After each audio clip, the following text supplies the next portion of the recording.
rabbiin nu gargaare ijaaf ijaan nagaan deebinee wal arguu danda'uu keenyaaf gammachuu guddaa natti dhagahame ibsuu barbaada.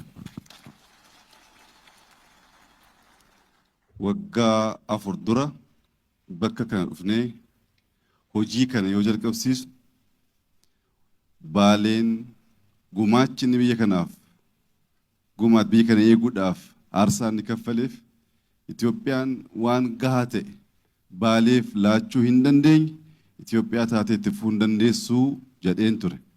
Maaliif hojjettan biyya akkas miidhagaa ta'e biyya akkas uummata isaatiin eeggamee dhalootatti ce'uu danda'u tursiisuu danda'uun qofa wanta akkasii hojjetanii kaffaltii miti galata uummataaf galchuun baay'ee murteessaa ture. Kana gochuu dadhabuu keenyaaf akka mootummaa Itoophiyaatti waggoottan 100 darbeef misooma akkasii Baaleetti fiduu dadhabuu keenya irraan kan ga'e mootummaa dandeettii ga'umsa mul'ata ija qabu qabaachuu dhiisuu keenyaan Baalee duwwaa osoo hin taane Itoophiyaan miidhamtee kadhattuu taatee hafteetti. Baalee misoomsuun ummata Itoophiyaa kadhannaa keessaa baasuudha. Ummata Baaleef duwwaa kan hojjetamu miti. Eenya kana gara Baaleen deemaa jedhee nam tokko kaaseennaan Baalee kana hin deddeebitaa, Baalee hin jaallattaa, maaf deemtaa naan jedhe. Akkuma aadaa keenya fakkiidhaan itti hime. Bakka tokkotti naannoo tokkotti tabbi baay'ee sodaatamu jira. Achi keessa bineeyyiin jiru, namni keessa deemee hin beeku jedhameetu yaaddama hin sodaatama. Dargaggoon tokko tabba kana ba'ee waan irra jiru ilaaluun barbaadaa jedhe. Jaarsoliin biyyaatti ba'anii hin yaalinii namni deemee hin beeku bineensi jira hin nyaatamtaa hin dhabamtaa yaadiin jedhaniin hin ta'uu deemee ilaaluun qaba jedheetu galaa qopheeffatee tabba sana ba'uudhaaf hojii jalqaba. Adeemsa jalqabee guyyaa muraasa booddee tabbarra ba'ee waan achirra jiru hubatee ilaalee dinqifatee gadi bu'a. Gaafa deebi'ee dhufu uummanni naannoo sanaa akkaataa kamiin tabba kanarra ba'ee akka deebi'e baay'ee bitaatti galee waan tureef walitti qabamanitti eeganiin miidiyaan jira, gaazexeessaan jira. Tabba amma kana dhamaatee guyyaa amma kana deemtee ilaaltee deebitee jirtaa maal buufattee maal irraa argattee maaf deemtee jedhaniin. An tabba kana ba'uu kan hin murteesseef achi ba'ee namichi jalqabaa asirra ba'e anaa jedhee abbaa lafummaa koo mirkaneessuuf miti jedhe. Kaayyoon koo isan turreedha. Garuu gaafa ol ba'u maatiin tokko qotee tabbicha tikfatee abbummaa isaa mirkaneessee jiraachaa jira. Goota ana dura tabba kana ba'ee abbummaadhaan jiraachisaa jiru kan ijaaf ijaan arguun barbaadeedha. Baalee kan dhufneef ummata goota kan ummata si'ataa ummata beekaa ummata goota ta'e madda eenyummaa keenya tiksee kan turse kan ilaaluuf malee abbaa Baalee ta'uuf miti jedhani. Baalee dhufanii ilaaluun eenyummaa ofii duubatti deebi'anii baruudha. Wanti holqa Soof Umar keessatti kaleessa laallee guutummaa Afrikaa keessatti abbaan barbaade halkanii guyyaa baatiidhaan sakattaa oole argachuu hin danda'u. Maaf dhokateedha. Baddaa akkasii kana guutummaa Itoophiyaatti waa deemtan argachuun hin danda'amu. Maaf dhokateedha.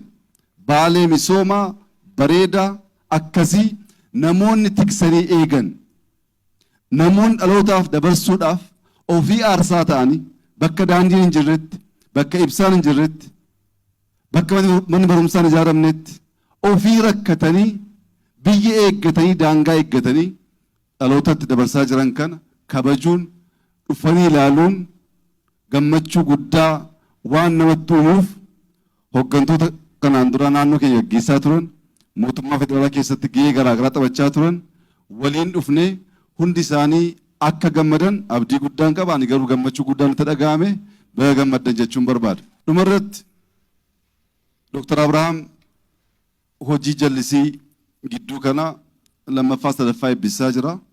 Milkaa'ee jira. Isaa wajjin obbo Shifarraa Jaarsooffaan baay'ee dadhabanii jiru. Namoonni baay'ee hojjetanii jiru. Alamaayyoo Katamaa kontiraaktara ta'ee hojii kana hojjechuuf dhamaatii guddaa keessa darbee jira. Junaddii Saadoo Alamaayyoo Katamaa gorsuu keessatti gahee guddaa taphatee jira. Namoonni baay'ee hirmaannaa godhaniin hojiin miidhagaa bareedaa akkasii jiruuf jireenya uummata keenyaa jijjiiruu danda'u.